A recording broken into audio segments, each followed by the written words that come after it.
الرحمن الرحیم بچوړې زما دې خبرو ته په توجه سره غوږ کېږدئ ښه دا نننۍ خبرې د عقل د تربیت سره تعلق ساتي د عقل له تعلیم سره تاسو ته موږ ویلي وو که نه تاسو له موږ د ډېر شي څیزونو تعلیم درکوو په هغې کې یو دی د عقل تعلیم بچوړیا دا ستاسو د حفاظت سره دا نننۍ خبرې تعلق ساتي چې تاسو به ځان د مختلف قسم د مشکلاتو نه څنګه بچ کوئ تاسو ته معلومه ده بچوړیا تاسو مور پلار فیسبوک استعمالوئ او تاسو ټول ته دا خبره معلومه ده چې نن سبا زمونږ په دې علاقه باندې واړه ورکېږي چا ته پته ده چې واړه ورک شوي دي ټولو ته پته ده د دې نه به ځان تاسو څنګه بچ کوئ او نور واړه به څنګه بچ کوئ دا خبرې درته کوم ښه بچوړیا په هغې کې اولنۍ خبره دا ده بچوړیا که نه چې خوشي به نه ګرځئ ایک نمبر خبره څه ده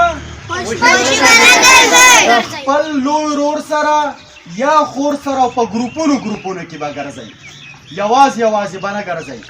او چې چېرته که ستا ورور او ستا خور او ستا د کور ماشوم نه خو بل یو کچ ماشوم دی او تا یوازې ولیدو هغه کور ته لیږه یوه خبره څه شوه یوازې به نه ګرځئ دویم به که ګڼ هم یې خو په خوشو ځیګونو کې به نه ګرځئ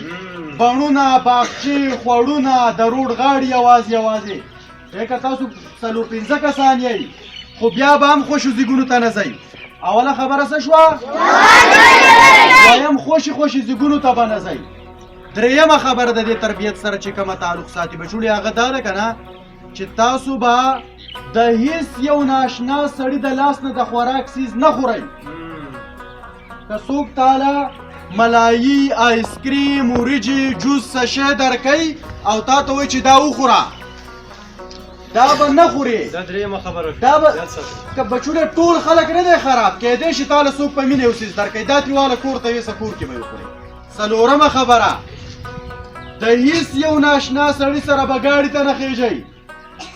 سوزکي ته موټر ته ته روان یې تا ته موټر سایکل څه شی درته ودرېدو او تا ته وایي چې راځه چې زه دې ویسمه دا اثره به نه ځي د دې ټولو خبرو باوجود اخرنۍ خبره بچوړیا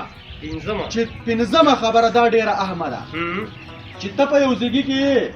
او ته پوه شوې چې څوک راته څه نقصان رسول غواړي اوس بسې چل کې په چې څومره زور در پکې په حق زور باندې جړه راوباسه او جاړه په تیزه جاړې به هغه که ته په باغچه کې وې که په خوړ کې وې که د جومات مخې ته وې خو چې ته پوهېدې چې ما ته یا زما دې ورور ته یا دې بل ماشوم ته څوک نقصان رسول غواړي نو څه چل به کې د بچاوي څه طریقه ده چغې وباسه په دغې ټایم کې نو ستا دا چغې چې چا واورېدې نو هغه به ستا د بچ کولو کوشش کوي بچوړې اولنۍ خبره څه شوه یوازې به نه ګرځئ دویمه درېیمه د خوراک څیزونه به نه خورئ د چا نه ټیک دا څلورم دی او پنځمه که د دې ټولو باوجود تا ته یو پېښه یا ستا د کور ماشوم نه دی ته پخپله نه یي خو چې بل یو ماشوم دی ستا د کلي دی ستا د ګاونډ دی ته پېژنې چې دا خو د ده خپل نه دی او د ده سره څوک څه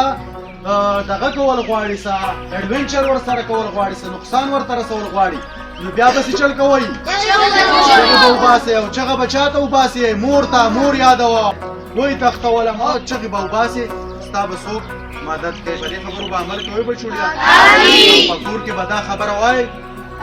د ټولو سکولونو